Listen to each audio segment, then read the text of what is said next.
नमस्कार प्रेक्षकांनो, युनिक मराठी चॅनलवरती आपणा सर्वांचे स्वागत आहे।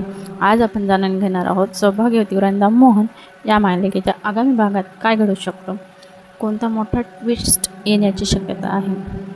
आमच्या मागच्या एपिसोडमध्ये दाखवल्याप्रमाणे आता पुढच्या टप्प्यावर कोणतं रहस्य उलगडू शकतं।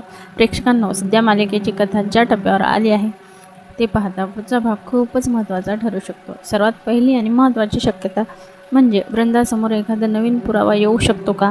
आत्तापर्यंत ज्या गोष्टीचा शोध घेतला जात आहे त्यामध्ये हा नवीन पुरावा महत्त्वाची भूमिका बजावू शकते का। पण इथेच तर खरी गंमत आहे। वृंदा जेव्हा हरिकाकाचा पाठलाग करेन तेव्हा तिला कुठला पुरावा मिळाला तर तो पुरावा साधासुद्धा नसेल, मागे आणखी एखादं मोठं रहस्य लपलेलं असण्याची शक्यता आहे। त्यामुळे वृंदाला मिळालेली हिंट ही ती खरंच सर्वांसमोर सत्य आणेल का। दुसरी गोष्ट म्हणजे वृंदाची दिशाभूल होईल का। हरिकाकाला कळेल का वृंदा त्यांचा पाठलाग करते। वृंदाने आत्तापर्यंत ज्या व्यक्तीवर संशय घेतला जात होता त्याबद्दल काही वेगळंच सत्य समोर येऊ शकत होतं। हे सर्व कोण घडून आणतं याचा त्याचा चेहरा समोर येण्याची शक्यता आहे का। हरिकाका आत्तापर्यंत शांत किंवा विश्वासी दिसत असले तरी त्यामागे काही त्यांचा वेगळा हेतू असा प्रश्न निर्माण होताना वृंदाला दिसते। हरिकाकाबद्दल काही ठोस संकेत मिळाले असते तर पुढील आणखी रोमांचक होऊ शकतो।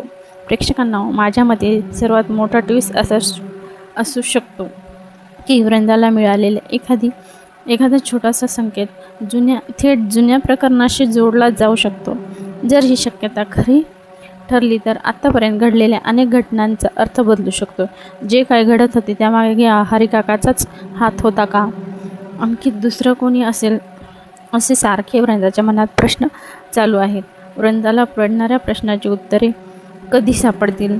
तुम्हाला काय वाटतं, हरिकाकाचा पाठलाग करणे योग्य आहे का। हरिकाकाला कळेल का वृंदा मागे येते, ते वृंदाचे प्रश्न सुटतील का वाढतील। आपल्याला मालिका बघून नक्कीच कळेल। काय वाटतं तुम्हाला, आम्हाला कमेंट करून नक्की सांगा। व्हिडिओ आवडला असेल तर लाईक करा, कमेंट करा आणि चॅनलला नवीन असाल तर सबस्क्राईब करायला विसरू नका। धन्यवाद।